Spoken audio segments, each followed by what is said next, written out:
Hi, my name is Rachel Brewster. I'm a historical romance writer documenting my journey from writing to publication. And today I want to talk about what kind of writer are you? You, with the face. What kind of writer are you? I was reading this book called The Plot Whisperer by Martha Alderson, and she says that there are two different types of writers, generally speaking. So I'm going to read her description of each, and you are going to tell me which one you think you are, and then we'll talk about why it matters. Okay. So, generally speaking, there are two different types of writers. The first one is analytical, detail-oriented, bottom-up, left-brain writers think in language more than pictures and begin writing in the turbo thrust of high action and intrigue. They crave action and spew out dialogue at will. Sound like you? Maybe? Maybe not? Okay, because there's the other one.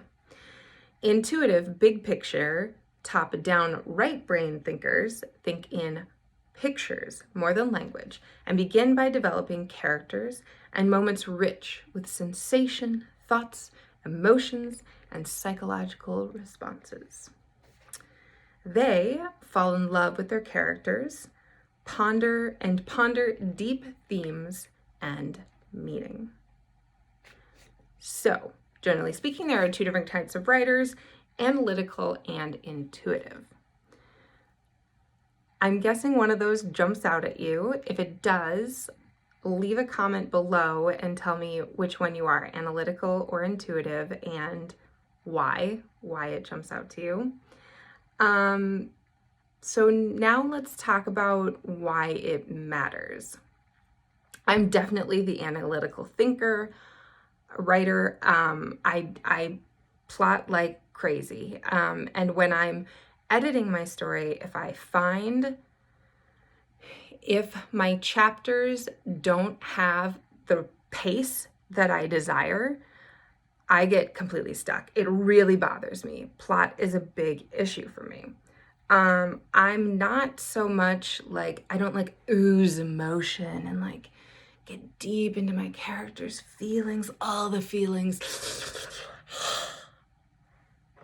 which is a little bit ironic given that I write historical romance. You would think that I would be like an emotion-driven character developing kind of a person, but I'm not. I love the dialogue, the witty repartee, and the driving action of the plot.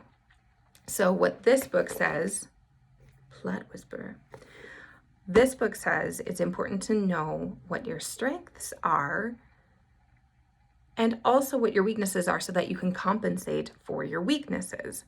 Why is this important? Well, here's a story.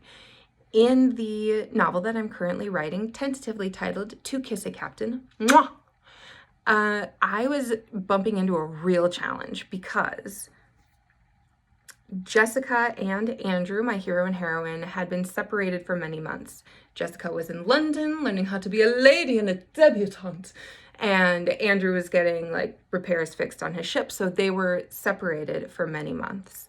Additionally, anyway, Andrew comes back to London and sees Jessica for the first time as the woman that she has become. And I had no idea what they were going to talk about. It was so awkward because their prior relationship before they were separated for those months is that he was her captain and she was masquerading as a sailor's son and like flying beneath the radar. Well, now, not only have they been separated for many months, but their relationship is completely undefined. In romance, we talk about two different kinds of plots. You can be a friends to lovers romance or an enemies to lovers romance. So spicy.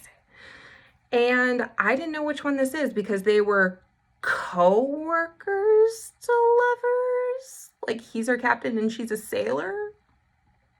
So I guess, but they were working together on the ship, so maybe they're friends. So I tried writing it that way, having them when they come back together and have it be like friendly. It didn't work. And I thought, well, maybe it's an enemies to lovers romance, and Andrew is still upset with her about her deception and many other things that are going on in the story. So I tried writing it that way. And that also sucked because it felt like they were just yelling at each other unnecessarily. I don't know. And then I even tried a third time where I was like, well, realistically, it might be awkward for them to see each other again after all this time and everything that's happened. So why don't I just let it be awkward? Super hard to write an intentionally awkward scene without it being just genuinely awkward. It wasn't, my point is it wasn't working. And then I read this book and it was talking about how to know what your strengths are and also compensate for your weaknesses. And I had this just huge light bulb moment go off in my brain where I was like, oh, I'm trying to get them to talk to each other, right? Like to engage in the dialogue, and I'm writing to my strengths. But maybe what I should actually be doing in these chapters is compensating for my weakness and trying to write from the more like intuitive writer's point of view and like get deep in the feels. So I rewrote the chapters, keeping that in mind, and dialed back the dialogue, like just, they're talking very little and feeling, and I'm narrating their thoughts and feelings instead. So Jessica's reaction is like, oh my God, here's Andrew again. Like, I love him and he doesn't know, and I'm just so happy to see him again. And like when she was masquerading as a boy on a ship, it would have been her fantasy to be in the arms of the man that she loves at a ball and dancing with him and being seen as a woman, right? And so she's like, oh my God, is this really happening? I'm gonna like have a panic attack. And then Andrew is thinking like, I'm still mad at you. And so he attacks her. So some of the dialogue that I do have is him like giving her a really hard time, and it is so incredibly painful for Jessica because her expectations of what their relationship is going to be like and how he actually behaves towards her, the juxtaposition is so painful. And additionally, like, F you, bro. I've been working my tail off to become a lady and to honor your mother and sister, who, if I don't perform well in high London society, then is totally screwed. Like, I'm working my tail off. Like, a little appreciation would be appreciated. And her feelings are just so incredibly hurt. So, you know, when you have a chapter and it's split and like the first part of it is like a scene from the girl's point of view and the other is from like the guy's point of view. So all of that is Jessica being like, oh my God, see him again. And then is like totally crushed and in pain of like, oh my God, I thought I wanted to be in your arms, but now I don't even want you to touch me.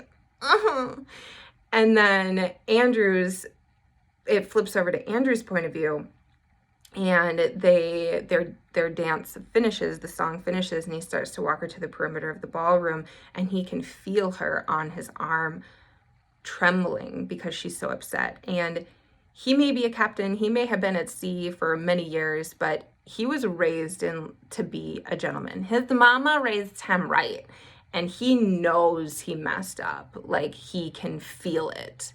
And so that chapter is written from his emotional point of view of like, oh God, what did I just do?